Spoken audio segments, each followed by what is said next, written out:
DeMar DeRozan is going to be a Sacramento King. A three-team trade involving, of course, Chicago as well as San Antonio gets DeRozan to Sacramento on a 3-year, $70+ million deal. Now, the trade itself isn't overwhelmingly important. Chicago gets a couple of second-round picks and Chris Duarte. The Spurs are also involved here, and they get Harrison Barnes, who maybe they can flip for something.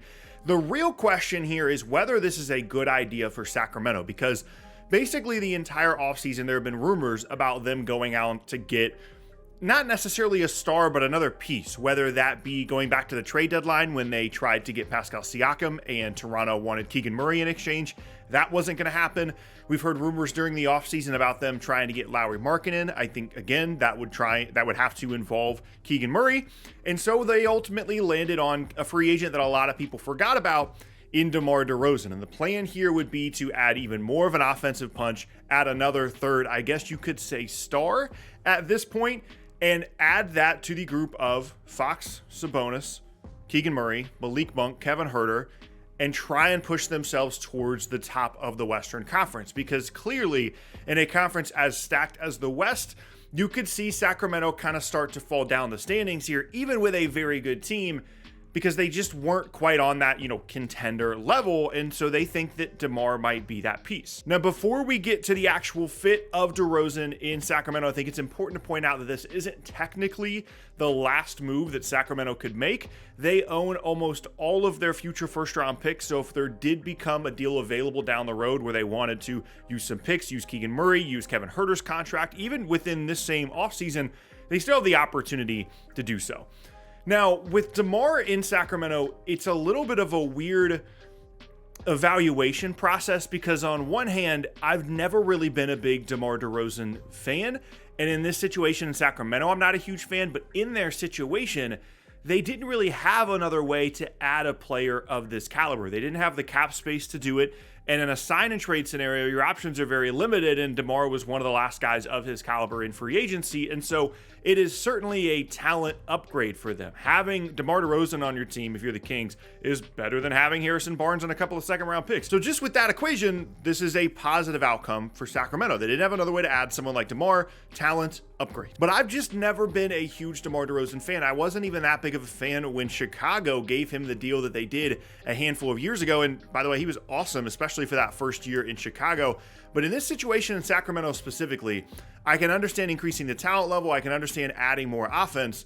But his fit alongside De'Aaron Fox, who at the beginning of the year last year shot the ball extremely well from three, those two guys together, I just don't love the fit. I'm never going to love the fit of DeMar DeRozan playing alongside another guy that is not an A to an A+ 3-point shooter, and De'Aaron Fox just is not that. And DeMar at this point in his career has basically refused to shoot threes at all.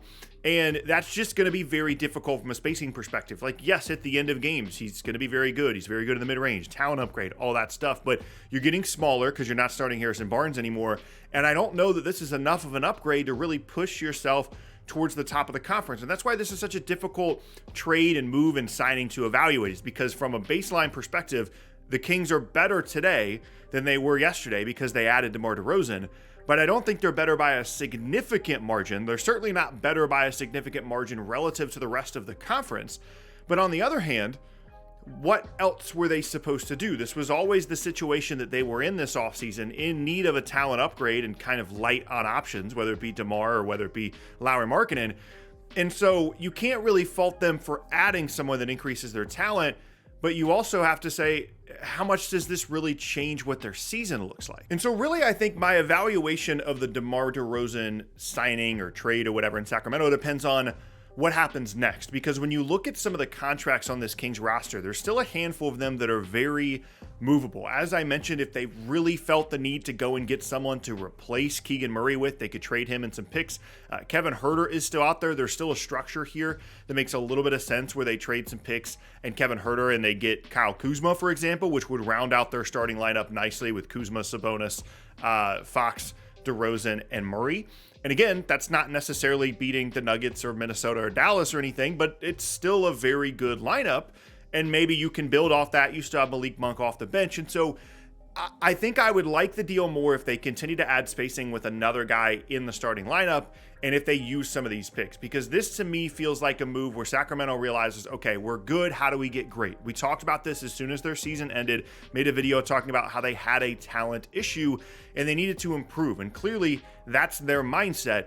But just adding DeMar DeRozan to me does not make them a contending team. And so I'm curious if there are other moves potentially in play for them, even if it is on the Kyle Kuzma, Cam Johnson, kind of level. That I don't think would even put them into championship contention, but adding more players like that would make me like the DeRozan trade more. And so at the end of the day, this is one of the more difficult NBA additions to evaluate, because what makes this a success for Sacramento? What makes this a good deal? What happens this season that you point to and say, adding DeMar DeRozan was a good move at this age in his career, a 3-year deal that is certainly expensive, even though obviously the cap's going to continue to go up. It's not like they're paying him $40 million a year.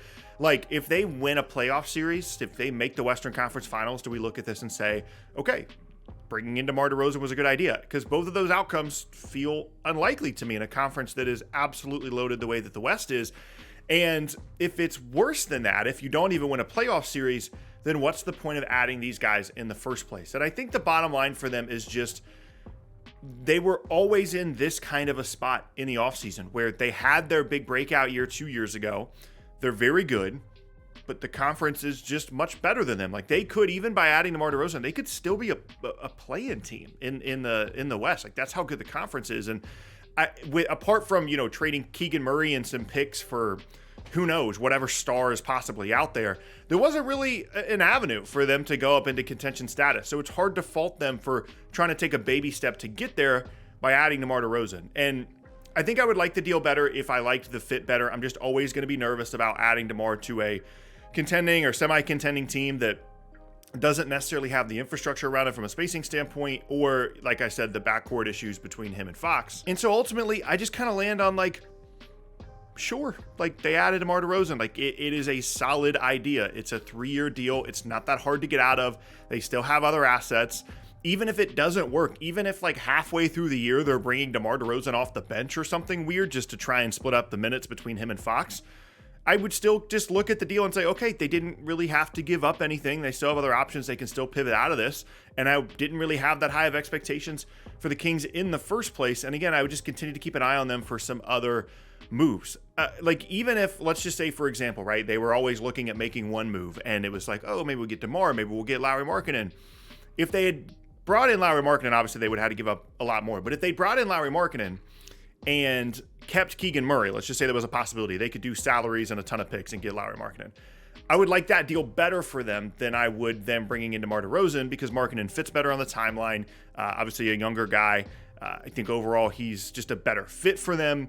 And then you can continue to kind of build and grow with this group. Whereas this feels almost desperate, I guess. This almost feels like a last resort kind of measure for DeRozan as well, because his free agency market completely dried up. But that, I guess, is the thing that makes me nervous for Sacramento, is like overall talent upgrade, questions with the fit, didn't really give up that much. Does it really put them into the top tier of contenders in the Western Conference? All of that together makes me wonder kind of what was the point of the move. But it's, at the end of the day, it's extremely hard to criticize Sacramento for bringing in a guy like DeRozan, who's very talented, and not really giving up anything. And they didn't have cap space in the first place, so being able to pull off a sign and trade like this is a win for them. We'll see what they continue to do. Like, if there's more internal improvement from Keegan Murray and Fox and guys like that, like, maybe they'll be able to do something more with this. But right now, I'm just kind of like, yeah, sure. Like, they added DeMar DeRozan. That's literally my take.